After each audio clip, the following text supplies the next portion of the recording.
Köszönöm szépen, képviselő úr. López Aguilar képviselő úr következik 1 percben. Señora presidenta, comisario,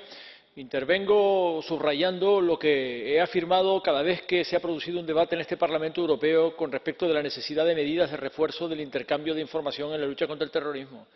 porque es una crítica a los 28 Estados miembros y a la ausencia de una puesta en común de la inteligencia disponible para combatir el terrorismo, es decir, del análisis y la interpretación de la información relevante para combatir el terrorismo, que hubiera servido, por cierto, para evitar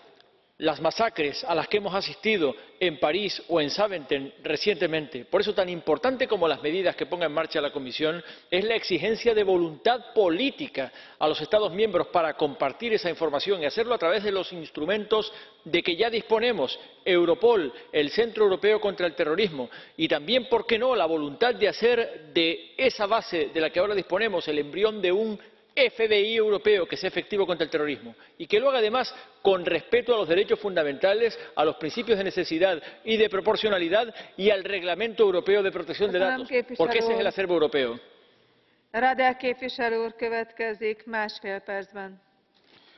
Благодаря, госпожо председател. Дами и господа, актуалните предизвикателства пред европейската сигурност, миграция, тероризъм, организирана престъпност и трафик на хора са взаимно свързани заплахи, които изискват всеобхватен подход и координиран отговор на европейско и национално ниво.